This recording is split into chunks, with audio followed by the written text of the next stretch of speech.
All right, we're here in Rosemont, Pennsylvania, looking at this tree. Big old hickory tree. There's my little foot. And let's just show you how much pressure there is in this split here.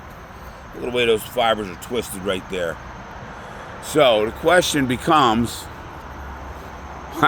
where do you start? And you can see a tree like this, it's just really, it's tricky. So one of the things you want to look at, of course, is how is it hung up in this other tree here? And it looks like the main pressure point is right there. It's hanging on that stubby looking thing, but it's also twisted and it's caught down there.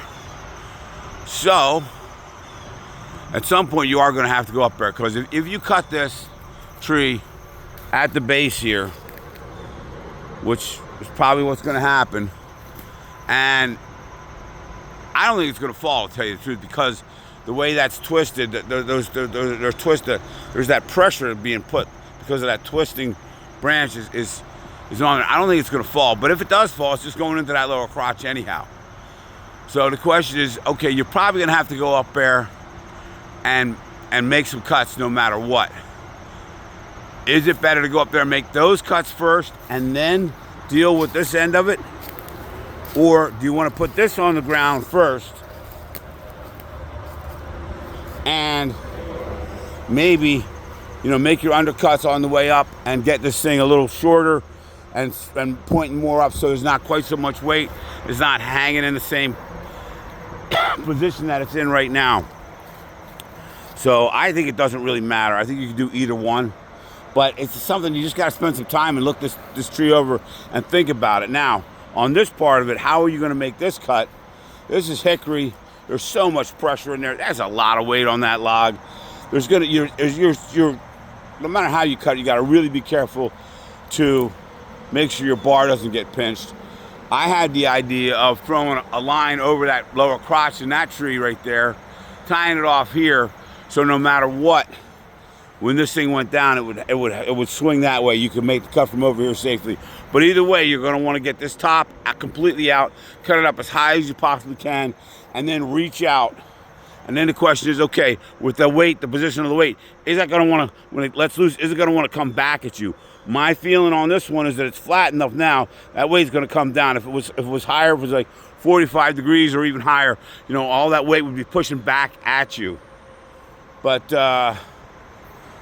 yeah, you could probably put this on the ground without any type of ropes or any type of backup like that safely, just by cutting the top off, making sure there's nothing over your head, then getting the long bar and whittling away. But you could get your bar stuck, and you're going to be underneath this thing, and yeah, you're probably better off roping it one way or another. Either putting that line up there, or there's a tree over here, put a block and a rope and get some pull on there to make sure it can't go that way. It looks like, and I was not pointed out by me, that the tree went twisted a little bit like that. Those fibers up there twisted like this, so it looks like the tree actually wants to go this way. So you probably could work with that. But then the question is, okay, if you want the tree to go this way where it's naturally leaning, do you start by whittling away on this side, or do you whittle away on this side? Or do you do a little bit of both until it goes one way or the other? Like this is like, and there's a lot of different ways to skin a cat here, but what's the fastest, safest, easiest way? For sure, you got to get this thing out from over your head. You can't be cutting on this thing, and then you better bring a couple of saws, and I would probably just start doing that. I would probably start whittling away over here, and then come in with this back cut and let it drop that way. It's gonna be a tricky tree. It's a lot to think about there. Let me know what you think in the comments. Thanks for watching.